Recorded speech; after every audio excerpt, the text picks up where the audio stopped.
Vishnu, hello, നമസ്കാരം. Good evening. Okay, എന്തൊക്കെയാണ് വിശേഷം? വിശേഷം സുഖമാണ്. ചെറിയ കേരളത്തിൽ ചൂടുണ്ട് ഇപ്പോൾ മലപ്പുറത്ത്. ഞാനൊരു കാര്യം ചോദിക്കട്ടെ?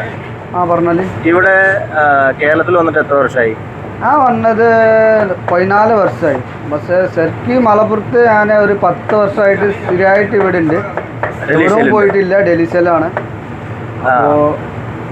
അപ്പോൾ നാട്ടിലേക്ക് എപ്പോഴാണ് പോകുക? ഒരു വർഷത്തിലാണോ പോകുക? ഞാൻ ഒരു വർഷം 1.5 വർഷത്തിലേക്ക് പോകുന്നുണ്ട്. ഇപ്പോൾ അത്ര നാട്ടിൽ ഇഷ്ടമില്ല. എനിക്ക് നല്ല ഇഷ്ടം ഇവിടെ മലപ്പുറമാണ്.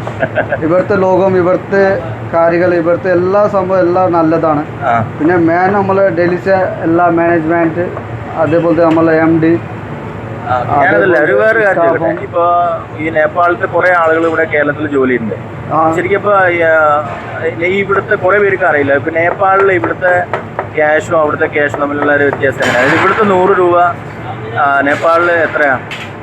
അവിടെ ഇവിടുത്തെ 100 രൂപ, അവിടെ നമ്മൾ 160 രൂപ ആണ്. 160 രൂപ. ഇപ്പൊ 200 രൂപ ആക്കാൻ പോകുന്നത് 200 ആണെങ്കിൽ നമ്മൾ അവിടുത്തെ 320 രൂപ ആവും നേപ്പാളിൻ്റെ പൈസ. ഇവിടുത്തെ 200 രൂപ ഇന്ത്യൻ പൈസ. അപ്പോൾ നമുക്ക് ഒരു 200 120 രൂപ ലാഭമാണ്. അപ്പോൾ നമ്മൾ ഇവിടെ വർഷത്തെ 1,00,000 രൂപ ഉണ്ടാക്കി കഴിഞ്ഞാൽ അവിടെ 1,60,000 രൂപയ്ക്ക് ആവും. അപ്പോൾ നമ്മൾ അടിപൊളിയായിട്ട് സംസാരിക്കാൻ അറിയോ? മലയാളമൊക്കെ നല്ല പഠിച്ച് കുഴപ്പമില്ലാത്ത ഒരു രീതിയിൽ. വാഴ എന്ന് പറയോ?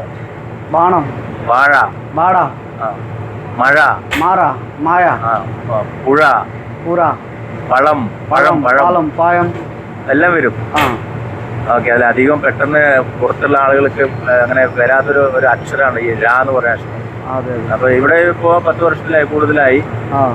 പിന്നെ അതുപോലെ നമ്മൾ നേപ്പാളിൽ ഇപ്പൊ ഇവിടെ കേരളത്തിലെ ആളുകൾക്ക് ഇപ്പോ വേനൽക്കാലത്താണെങ്കിൽ 2-3 വട്ടമൊക്കെ കുളിക്കും അങ്ങനെയൊക്കെ. അപ്പൊ ഞാനിങ്ങനെ പൊതുവെ പറഞ്ഞു നേപ്പാളിൽ ഇങ്ങനെ അത്രയും തണുപ്പ് കാരണം 2 ദിവസം കൂടുമ്പോഴൊക്കെയാണ് നമുക്ക് കുളിക്കാതെ. ശരിയാണ്, അവിടെ തണുപ്പ് സമയത്ത് ഒരാഴ്ചയിലേക്ക് കുളിക്കും. അത്രകൾ തണുപ്പാണ്.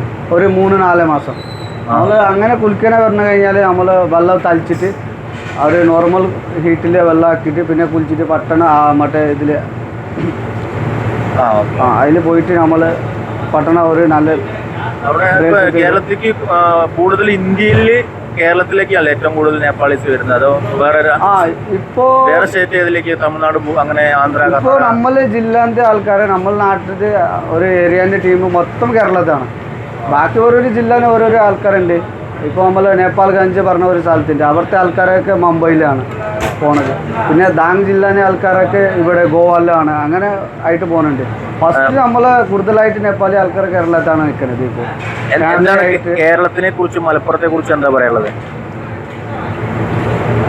അത് ഇഷ്ടമോ? മലപ്പുറം, കേരളം എന്താണ് ഇഷ്ടപ്പെട്ടു? മലപ്പുറം, കേരളമൊക്കെ ഇവിടുത്തെ ആൾക്കാർക്ക് നല്ല സ്വഭാവം, നല്ല സംസാരം, അതേപോലത്തെ നമ്മൾ എന്താണെങ്കിലും ഹെൽപ്പ് ചെയ്യും. ഇപ്പോൾ നമ്മൾ ക്യാഷ് ഇല്ല പറഞ്ഞാൽ ഒരു ഓട്ടോക്കാരെ ഫ്രീ ആയിട്ട് ഒരു സ്ഥലത്ത് 1 കിലോമീറ്ററൊക്കെ കൊണ്ടുപോയി എത്തിച്ച് തരും.